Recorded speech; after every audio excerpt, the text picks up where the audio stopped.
Cuando Estados Unidos detiene por la fuerza un barco en aguas internacionales, no está simplemente ejecutando sanciones económicas, está proclamando que las normas del comercio global, que se supone todos debemos acatar, solo son válidas cuando Washington así lo determina. Es el empleo de la fuerza militar para decidir quién puede comerciar con quién, y eso supone una alteración de las dinámicas de poder que hemos conocido desde que finalizó la Segunda Guerra Mundial. Venezuela requiere ese combustible. Rusia necesita venderlo. Se trata de dos naciones soberanas que intentan efectuar una transacción comercial legítima. No obstante, un tercer actor interviene y dice, no, ustedes no pueden hacer eso porque yo lo ordeno. Esa es la esencia misma de un imperio, y lo que convierte este instante en algo tan crucial es que Rusia, a diferencia de muchos otros países en las últimas décadas, está oponiendo resistencia. No está aceptando el bloqueo de manera pasiva. Esto nos fuerza a plantearnos preguntas incómodas sobre la moralidad a escala global, sobre quién posee el derecho de establecer las reglas del juego internacional y sobre el rumbo que tomamos cuando el poderío militar se erige como el juez definitivo del comercio mundial. Permítanme profundizar en esta situación, porque la superficie de este relato oculta múltiples capas de significado que debemos comprender. Al observar un buque de guerra estadounidense interceptando un petrolero ruso, la primera pregunta que debemos hacernos es, ¿bajo qué autoridad se realiza esta acción? Y es aquí donde la situación se torna verdaderamente reveladora, porque la respuesta nos muestra cómo funciona en realidad el sistema internacional, no como nos lo describen en los manuales de relaciones internacionales o en los discursos políticos. Estados Unidos ha impuesto sanciones a Venezuela y también a Rusia, pero he aquí el detalle clave que muchos ignoran. Las sanciones estadounidenses son leyes de Estados Unidos, son decisiones adoptadas en Washington, aprobadas por el Congreso estadounidense o puestas en vigor mediante decretos presidenciales. Ahora, pregúntense lo siguiente, ¿por qué debería una ley estadounidense ser aplicable a un buque ruso que transporta combustible a Venezuela? ¿Por qué las empresas rusas y venezolanas tendrían que someterse a leyes aprobadas en un país en el que no operan, del que no son ciudadanos y en cuyo sistema político carecen de voz y voto? Esta es una cuestión fundamental sobre la soberanía y sobre cómo opera realmente el poder en nuestro mundo. La respuesta que se nos ofrece es que Estados Unidos está protegiendo valores universales, combatiendo regímenes autoritarios y defendiendo la democracia y los derechos humanos. Pero permítanme plantearles una pregunta. ¿Quién decidió que Washington tiene el derecho de actuar como el policía moral del planeta? ¿Quién votó para otorgarle a Estados Unidos ese rol? Ciertamente no fue la comunidad internacional a través de algún referéndum global. Y aquí radica lo fascinante. Si se analiza la historia, se observa que este papel de gendarme mundial que Estados Unidos se ha autoasignado carece de verdaderos precedentes en la historia de la humanidad. Ni siquiera los grandes imperios del pasado afirmaban poseer este tipo de autoridad moral universal. Los romanos no interceptaban naves persas en nombre de valores universales.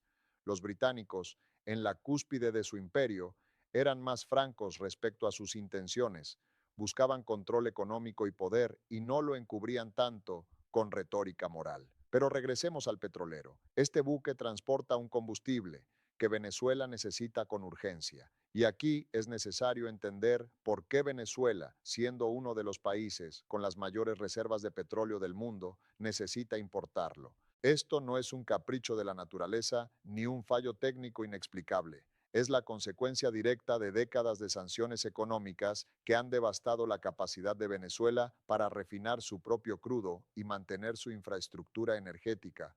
Las sanciones han impedido el acceso de Venezuela a tecnología, a repuestos, a inversión extranjera y a los mercados financieros internacionales. Han transformado lo que una vez fue una próspera industria petrolera en un sistema que a duras penas puede funcionar. Y ahora, cuando Venezuela intenta obtener el combustible que necesita de otro país dispuesto a vendérselo, Estados Unidos interviene militarmente para impedir esa transacción. Reflexionen sobre lo que esto significa en realidad. No estamos hablando de detener armas nucleares o materiales para fabricar bombas. Estamos hablando de combustible para que la gente pueda ir a trabajar, para que los hospitales puedan tener electricidad, para que las fábricas puedan producir. Estamos hablando de las necesidades fundamentales para el funcionamiento de una sociedad y la cuestión moral que se plantea es, ¿bajo qué justificación ética puede una nación decidir que otra no tiene derecho a obtener combustible para sus ciudadanos? La narrativa oficial sostiene que estas sanciones buscan presionar al gobierno venezolano, forzar un cambio de régimen y restaurar la democracia. Pero esto es lo que la historia nos ha enseñado una y otra vez. Las sanciones económicas no derrocan gobiernos, lo que sí hacen es provocar un sufrimiento masivo en la población civil. Lo vimos en Irak en la década de 1990, donde las sanciones causaron la muerte de cientos de miles de niños, mientras Saddam Hussein se mantenía firme en el poder. Lo vimos en Cuba durante décadas, donde el embargo no derrocó a los Castro, pero sí hizo la vida infinitamente más dura para los cubanos de a pie. Y lo estamos viendo ahora en Venezuela, donde las sanciones no han cambiado el gobierno, pero sí han contribuido a una crisis humanitaria que ha obligado a millones de venezolanos a abandonar su país. Y he aquí la cruel ironía. Cuando millones de venezolanos huyen de su país en parte debido a las condiciones económicas generadas por las sanciones, muchos de ellos acaban en la frontera sur de Estados Unidos en busca de asilo. Y entonces, el mismo país que implementó las políticas que contribuyeron a crear la crisis, los trata como un problema migratorio que debe resolverse con más muros, más deportaciones y más controles fronterizos. Es un ciclo de política exterior que genera las condiciones para las crisis migratorias y luego criminaliza a quienes huyen de esas crisis. Pero volvamos al momento concreto de este bloqueo naval, porque necesitamos comprender lo que está sucediendo aquí desde la perspectiva del derecho internacional. Las aguas internacionales, en teoría, son espacios donde los buques de cualquier nación tienen derecho a la libre navegación. Este es un principio fundamental del orden internacional establecido tras la Segunda Guerra Mundial. La Convención de las Naciones Unidas sobre el Derecho del Mar establece normas claras al respecto, pero lo que estamos presenciando es que Estados Unidos actúa como si esas normas no fueran aplicables cuando decide que no lo son. Está utilizando su superioridad militar para simplemente ignorar los principios del derecho internacional cuando estos interfieren con sus objetivos políticos. Algunos argumentarán que Estados Unidos tiene derecho a hacerlo porque está haciendo cumplir sus propias leyes de sanciones. Pero piensen en la lógica de este argumento, y cada país pudiera usar su fuerza militar para imponer sus leyes nacionales en aguas internacionales contra buques de otras naciones, todo el sistema internacional se hundiría en el caos. ¿Qué ocurriría si China decidiera bloquear barcos estadounidenses que transportan productos a Taiwán, argumentando que no reconoce la legitimidad de las relaciones comerciales con Taiwán? ¿Qué sucedería si Rusia decidiera bloquear barcos que llevan suministros a Ucrania? Estados Unidos clamaría que eso es una violación del derecho internacional, una agresión inaceptable, un acto de guerra. Pero cuando Estados Unidos hace exactamente lo mismo, se nos dice que es una aplicación legítima de sanciones. Esta doble moral no es una casualidad, es un elemento central del funcionamiento del sistema imperial. El imperio se define precisamente por su capacidad de dictar reglas que los demás deben seguir, pero que él mismo puede ignorar a su conveniencia. Esta es la esencia del poder imperial, la capacidad de situarse por encima de las normas que impone a otros. Y lo que hace que este momento sea tan relevante históricamente es que estamos viendo esta dinámica imperial chocar con naciones que poseen la capacidad y la voluntad de resistir. Rusia no es el Irak de 2003 ni la Libia de 2011. Rusia es una potencia nuclear con un ejército considerable, alianzas estratégicas y recursos económicos significativos. Cuando Estados Unidos bloquea este petrolero, no puede simplemente suponer que Rusia lo aceptará pasivamente. Y Venezuela, aunque debilitada económicamente por años de sanciones, cuenta con alianzas con Rusia, China, Irán y otros países que están cada vez más dispuestos a desafiar la hegemonía estadounidense. Esto significa que nos encontramos en un momento en que las acciones de Estados Unidos tienen el potencial de escalar de formas que no hubieran sido posibles en décadas anteriores. Y esto es lo que realmente necesitamos entender sobre este momento histórico. No estamos presenciando simplemente una disputa entre Estados Unidos y Venezuela o entre Estados Unidos y Rusia. Estamos asistiendo al desarrollo de un conflicto mucho más amplio sobre la estructura fundamental del orden mundial. Durante más de 70 años desde el final de la Segunda Guerra Mundial, Estados Unidos ha sido la potencia hegemónica indiscutible. Ha utilizado esa posición para crear un sistema internacional que en muchos aspectos beneficia principalmente a Estados Unidos y a sus aliados más cercanos.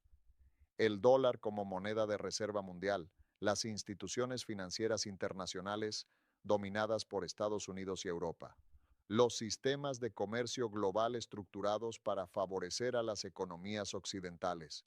Todo esto ha formado parte de lo que a veces se denomina el orden internacional basado en reglas. Pero he aquí la incómoda verdad. Ese orden basado en reglas solo ha aplicado realmente las reglas a algunos países. Las naciones poderosas, en especial Estados Unidos, han violado esas reglas repetidamente sin enfrentar consecuencias reales. Estados Unidos invadió Irak sin la autorización del Consejo de Seguridad de la ONU. Ha derrocado gobiernos democráticamente elegidos en docenas de países durante la Guerra Fría y después. Ha torturado prisioneros en violación de las convenciones de Ginebra, ha espiado a líderes de países aliados y ha utilizado drones para asesinar a personas sin el debido proceso legal en países con los que no está formalmente en guerra. Y en cada uno de estos casos, cuando otros países o instituciones internacionales han protestado, Estados Unidos simplemente ha seguido adelante porque tiene el poder para hacerlo. Lo que estamos viendo con el bloqueo del petrolero ruso es otra manifestación de esta misma dinámica, pero en un contexto global que ha cambiado fundamentalmente. China ha emergido como una superpotencia económica. Rusia ha reconstruido su capacidad militar y ha demostrado su voluntad de usarla. Como vimos en Siria y ahora en Ucrania, Irán ha desarrollado capacidades regionales significativas. Países en América Latina, África y Asia están cada vez más dispuestos a desafiar la dominación occidental. El mundo multipolar, que muchos analistas han pronosticado durante años, está comenzando a materializarse de verdad.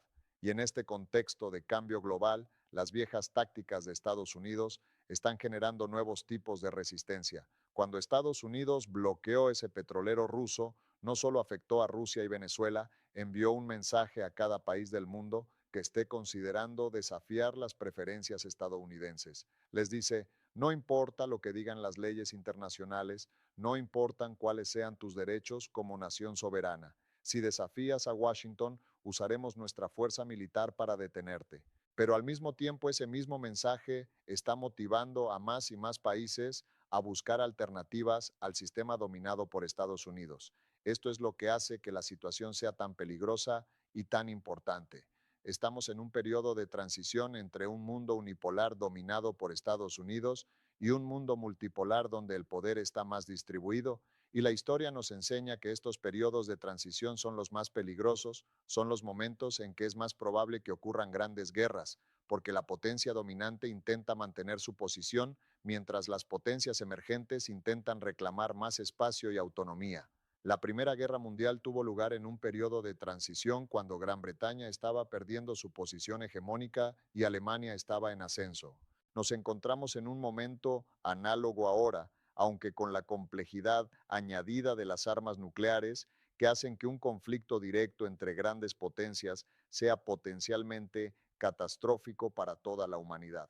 Así que cuando vemos ese buque de guerra estadounidense bloqueando ese petrolero ruso, necesitamos entender que estamos viendo mucho más que una simple aplicación de sanciones. Estamos viendo a una potencia hegemónica en relativo declive, intentando usar su superioridad militar para mantener un orden global que cada vez más países están desafiando. Estamos viendo el choque entre la afirmación de Estados Unidos de que tiene el derecho de gobernar el comercio internacional y la afirmación de otros países de que tienen derecho a comerciar entre sí, interferencia externa. Estamos viendo la materialización física de las tensiones que se han ido acumulando durante años, y hay algo más que debemos considerar: el costo económico y humano de estas políticas. Las sanciones contra Venezuela han contribuido a una de las peores crisis económicas de la historia moderna de América Latina. El PIB de Venezuela se ha contraído más de un 70%. La hiperinflación ha destruido los ahorros de millones de personas. Los servicios básicos como la electricidad y el agua potable se han vuelto poco fiables. El sistema de salud ha colapsado en muchas zonas. Millones de personas han huido del país y sí, Las políticas del gobierno venezolano han contribuido a esta crisis, pero las sanciones estadounidenses han empeorado la situación exponencialmente y han bloqueado posibles vías de recuperación económica. Cuando Estados Unidos bloquea ese petrolero, no está solo haciendo una declaración política, está prolongando activamente el sufrimiento de millones de personas corrientes en Venezuela que simplemente quieren poder llevar una vida normal. Está impidiendo que Venezuela obtenga el combustible que necesita para que su economía funcione. Y la pregunta moral que debemos hacernos es, ¿merece la pena? ¿Merece la pena el sufrimiento humano que causan estas políticas? ¿Y qué están consiguiendo realmente? Porque esta es la realidad. Después de años de máxima presión y sanciones, el gobierno venezolano que Estados Unidos quiere cambiar sigue en el poder. Las sanciones no han logrado su objetivo político declarado. Lo que sí han logrado es una miseria humana masiva. Han empujado a Venezuela a estrechar alianzas con Rusia, China e Irán. Exactamente lo contrario de lo que supuestamente querían conseguir. Han creado un flujo migratorio masivo que ha desestabilizado a los países vecinos de América Latina. Han proporcionado a otros países, especialmente en el sur global, otro ejemplo de cómo Estados Unidos utiliza su poder económico y militar para causar sufrimiento cuando los países no se alinean con sus preferencias políticas. Y esto nos lleva a una cuestión más profunda sobre la moralidad de la política exterior estadounidense. En Washington existe la suposición casi automática de que Estados Unidos tiene el derecho e incluso la obligación de intervenir en otros países cuando estos no cumplen con ciertos estándares que Estados Unidos define. Esta suposición está tan arraigada en la cultura política estadounidense que rara vez se cuestiona de manera fundamental. Los debates en Washington suelen girar en torno a intervenir, no si se debe intervenir sobre qué tácticas usar, ¿no? Si Estados Unidos tiene el derecho básico de determinar qué tipo de gobierno deben tener otros países, pero desde la perspectiva de gran parte del resto del mundo, esta suposición es profundamente problemática.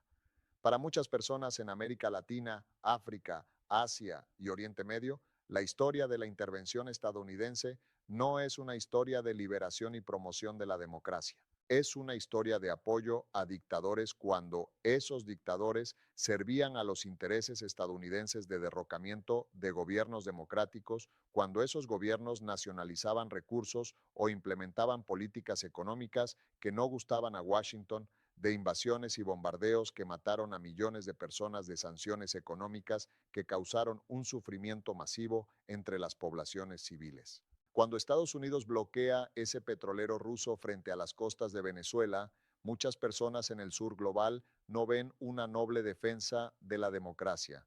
Ven lo mismo que han visto durante décadas, una potencia imperial utilizando su fuerza militar y económica superior para imponer su voluntad sobre naciones más débiles, en la continuación de patrones coloniales e imperiales que supuestamente terminaron en el siglo X, pero que en realidad solo cambiaron de forma el colonialismo formal, donde los países europeos gobernaban directamente territorios en África, Asia y América Latina, ha terminado, pero ha sido reemplazado por formas más sutiles, de dominación, donde las instituciones financieras internacionales, los acuerdos comerciales desequilibrados, las sanciones económicas y la intervención militar ocasional mantienen a muchos países del sur global en posiciones subordinadas. Y he aquí por qué este momento es tan importante. Ese sistema está siendo desafiado de maneras que no habíamos visto en décadas. Cuando Rusia envía ese petrolero a Venezuela, a pesar de las sanciones estadounidenses, está haciendo una declaración, está diciendo que no acepta el derecho de Estados Unidos a dictar con quién puede comerciar. Cuando China construye rutas comerciales alternativas a través de su iniciativa de la Franja y la Ruta, está creando una infraestructura que reduce la dependencia de los sistemas dominados por Occidente. Cuando los países establecen mecanismos para comerciar en monedas distintas al dólar, están erosionando uno de los pilares del poder estadounidense. Cuando las naciones de América Latina eligen gobiernos de izquierda que priorizan la soberanía nacional sobre el alineamiento con Washington, están rechazando décadas de presión estadounidense. Ninguno de estos desarrollos por sí solo es suficiente para derribar el orden dominado por Estados Unidos, pero en conjunto representan un cambio tectónico en la política global. Y la respuesta de Estados Unidos, ejemplificada por ese buque de guerra bloqueando ese petrolero, es esencialmente intentar usar la fuerza para mantener un sistema que está siendo rechazado por una parte cada vez mayor del mundo. Esta es una estrategia que probablemente fracasará a largo plazo porque el poder militar por sí solo no puede sostener indefinidamente un orden global cuando ese orden es visto como ilegítimo por una parte significativa del mundo. Consideremos esto desde un punto de vista diferente. Póngase en el lugar de un político, de un país africano, del sudeste asiático o de América Latina. Está observando lo que le está pasando a Venezuela. Ve que Venezuela intentó tomar un rumbo político que no era del agrado de Washington. Ve que a raíz de esto Venezuela fue castigada con sanciones económicas demoledoras. Ve que cuando Venezuela trata de recibir ayuda de otras naciones, Estados Unidos utiliza su marina de guerra para bloquearla de forma literal. ¿Qué conclusión extrae de esto? La lección es que si te enfrentas a Estados Unidos, sufrirás consecuencias económicas y posiblemente militares devastadoras, sin que importen las leyes internacionales sobre soberanía y autodeterminación. Pero aquí tenemos la otra cara de la moneda. También observa que después de tantos años de presión máxima, Venezuela sigue existiendo como una nación independiente. Ve que cuenta con aliados dispuestos a brindarle ayuda a pesar de las amenazas de Estados Unidos. Ve que existen vías de resistencia que son viables y cada vez más se da cuenta de que para Estados Unidos también hay un coste por mantener estas políticas. Estados Unidos está perdiendo capital político, está empujando a los países a formar alianzas alternativas y está demostrando al mundo que no respeta las mismas normas internacionales que afirma defender la situación de Venezuela. Y este buque petrolero bloqueado es un microcosmos de estas dinámicas globales de mayor envergadura. Es un momento en el que podemos ver con absoluta claridad cómo opera el poder realmente en el sistema internacional, no como se supone que debería operar en teoría. Nos enseña que el orden internacional basado en reglas solo las aplica de forma selectiva. Nos enseña que la fuerza militar sigue siendo la base última del poder político mundial. Nos enseña que las naciones más débiles tienen muy poca protección real frente a la coacción de las más fuertes y nos enseña que nos encontramos en un momento en el que ese sistema está siendo desafiado cada vez más. Ahora bien, ¿qué implica todo esto para el futuro? Es complicado predecir con exactitud cómo se resolverán estos conflictos, pero podemos señalar algunas tendencias claras. En primer lugar, es probable que se produzcan más de estos enfrentamientos directos entre Estados Unidos y los países que desafían su hegemonía. Estados Unidos tiene demasiado en juego en el mantenimiento de su posición dominante como para aceptar sin más un mundo multipolar. Al mismo tiempo, países como Rusia y China se juegan demasiado como para aceptar indefinidamente la dominación estadounidense. Esta es la fórmula para un conflicto continuo y potencialmente creciente. En segundo lugar, es probable que asistamos a la formación continuada de bloques alternativos y sistemas paralelos. Si el sistema dominado por Estados Unidos te cierra las puertas, construyes tu propio sistema.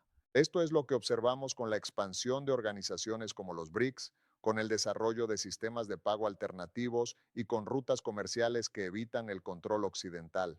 El mundo se está fragmentando en esferas de influencia que compiten entre sí de una manera que nos recuerda más al periodo anterior a la Primera Guerra Mundial que al posterior a la Segunda.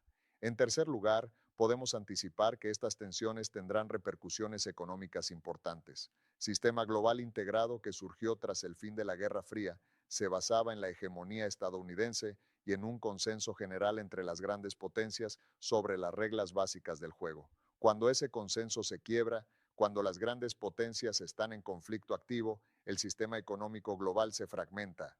Esto se traduce en más volatilidad, más interrupciones en las cadenas de suministro y más incertidumbre económica. Ya lo estamos viendo con la guerra en Ucrania y sus efectos en los precios de la energía y los alimentos. El bloqueo de petroleros rusos a Venezuela forma parte del mismo patrón. En cuarto lugar, y quizá lo más alarmante, está el riesgo de una escalada militar.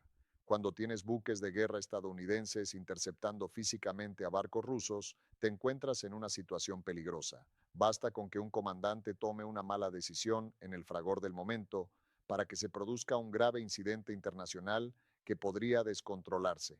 La historia está repleta de guerras que comenzaron con incidentes relativamente menores y que escalaron debido a las estructuras de alianzas, los compromisos previos y las dinámicas de orgullo nacional y credibilidad política. Y esto es lo más importante que debemos entender. Ninguna de estas tendencias beneficia a la gente común en ninguna parte del mundo.